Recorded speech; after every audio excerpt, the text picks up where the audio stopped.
Hey y'all, Grandma Rose here. Have you finished the cuff of your sock yet? We're talking about the Vanilla Latte Socks that we cast on a week ago today.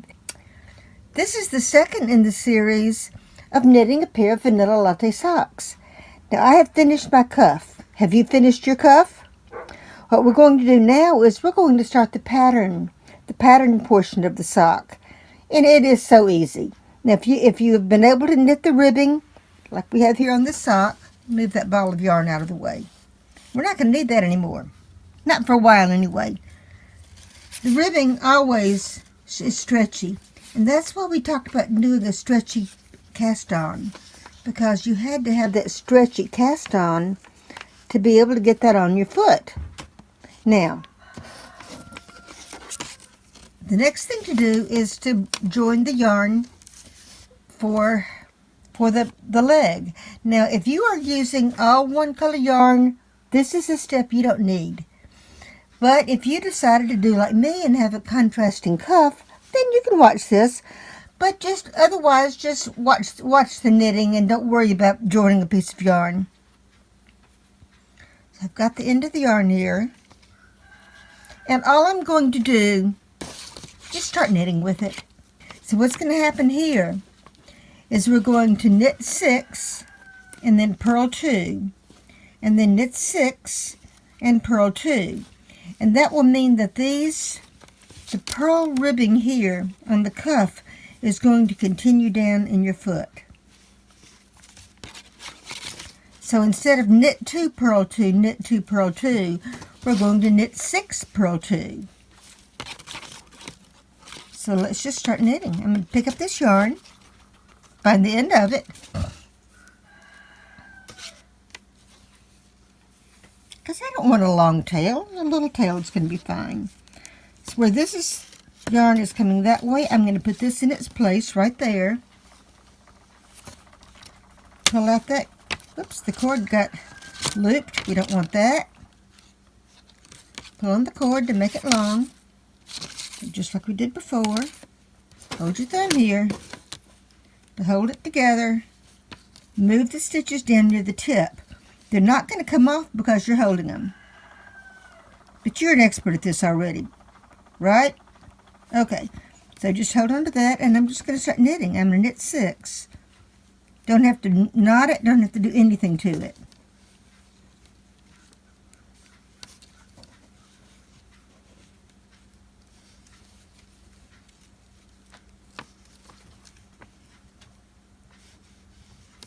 Knit 6, purl 2.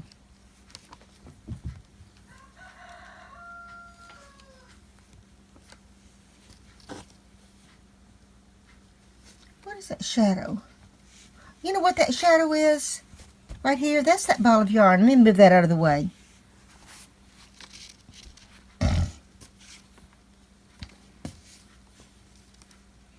So continue on this purl 2. We're going to knit 6.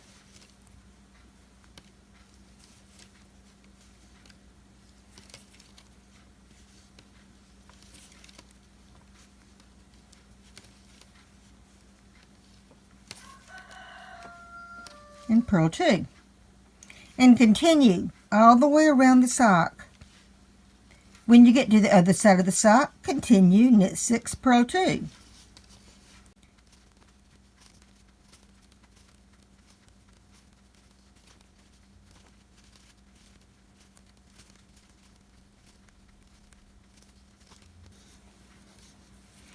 Now it's going to be easy to tell where you are. You should be able to read your stitches by now. And that's what it's called, reading your stitches. Is to be able to tell your knit stitch from your purl stitch. So you want to knit into the knit stitches.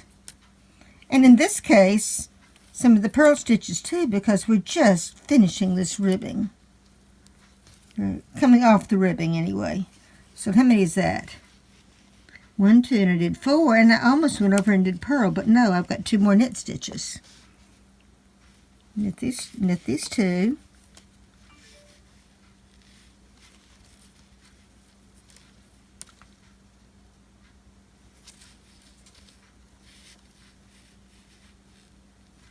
Purl those 2, and knit 2.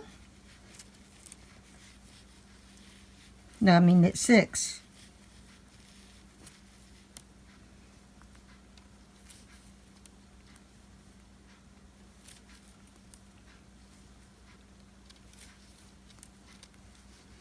And purl 2.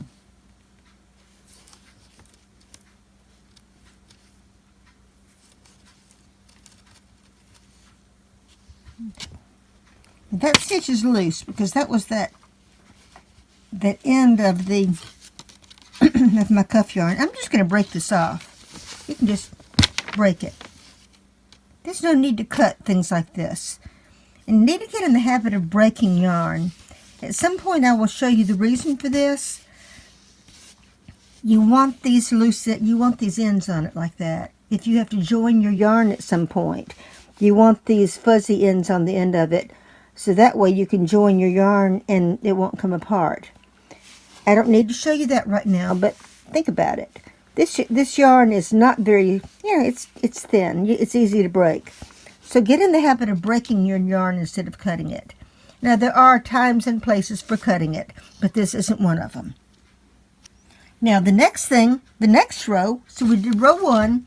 There are actually only 2 rows on this pattern. Here's the end of the stitches right there. Pull on this one again, turn it around, pull on that one, and push this one in. And this row we're just going to knit. No purling at all. So that's the pattern on this. And this is the tail. See that? There's the tail end. We're not gonna knit with that one.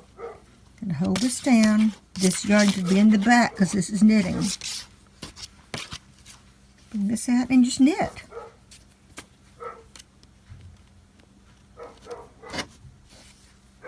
Now this is loose right here. This other stitch, first stitch here, is going to be loose. We'll tighten that up in a few minutes. Well, not in a few minutes. We'll tighten that up at the end. When we're weaving in the ends at the very end, we can fix any loose stitches like that. And just knit. That's all there is to it. Knit. Well, you have to make the stitch.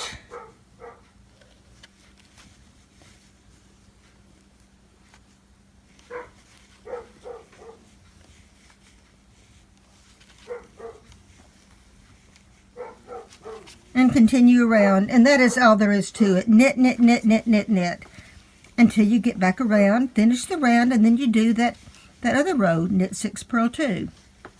And what this is going to do, it's going to create a pattern that has a name. Like the top of the sock, the cuff of your sock is called ribbing. And there's all kinds of ribbing. This is a 2x2 ribbing because you knit 2, purl 2. But this pattern that I'm making on the leg of the sock is called a broken rib. And broken because instead of continuing to purl down these 2 stitches, every other row you knit. And it's not stretchy. Or if it has any stretch to it, there's really not very much stretch to it at all. The pattern is called a broken rib. And you just continue knitting. That's all there is to it. And then when you get back around to the beginning of the round, you switch again and knit 6, purl 2. Finish that round, and you come around, and the next round is knit.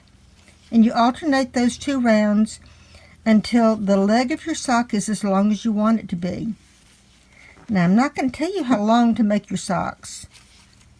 That's up to you. How long do you want them to be? Now, I like my socks to be long enough that if I cross my legs, I'm not going to see my leg. And that's kind of, and I'm going to move this down into the inside of this. Get that out of the way. There we go. That's better now. It'll be out of the way. Now, that's how long I like to make my socks. I know how long I want them to be. I know what they look like when they're as long as I want them to be. Some of them are longer than others because I just I gauge it by, well, that looks long enough, and then I stop. I'm going to continue and knit this round, this side. See, the stitches are divided onto 2 needles. If you're knitting on double pointed needles, you need to have at least 3 needles to hold your stitches. And then you would use the fourth needle to actually, like the needle I have in my right hand. You can knit with 5 needles. That would be 4 needles to hold your stitches, and then you would hold the 5th needle in your right hand, and you would be knitting onto that needle. And then at the end of that needle, the one in your left hand is not going to have any stitches on it anymore. And then you'll change that and put that in your right hand and start knitting onto that one. And that's how knitting on double needles works. It's really not hard. A little tedious at the beginning until you get used to it. And I know how to do it, it's just not my favorite method. I like to do this better. I'm capable of doing that, I just prefer doing this. I think we all have that, don't we? We all have our preferred methods to do things.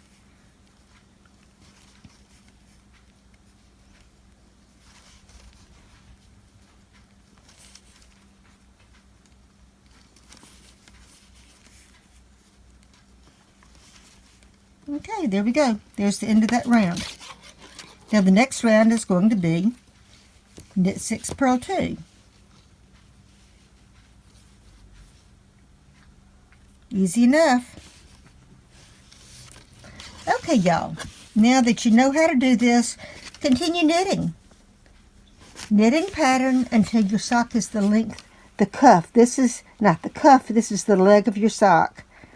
So continue your leg of your sock until it's as long as you want it to be. And like I said, I cannot tell you how long that's going to be. 6 inches, 8 inches, I don't know. Now knee socks need a little bit of shaping, so this probably would not work the best for knee socks. But these are generally like mid-calf. Like I said, long enough that when I cross my legs and the cuff of the cuff of my pants comes up like it does when you cross your legs, I don't have any skin showing. All I see is sock. And that's as long as I knit my socks. So see you next time. Bye, y'all. Have fun knitting.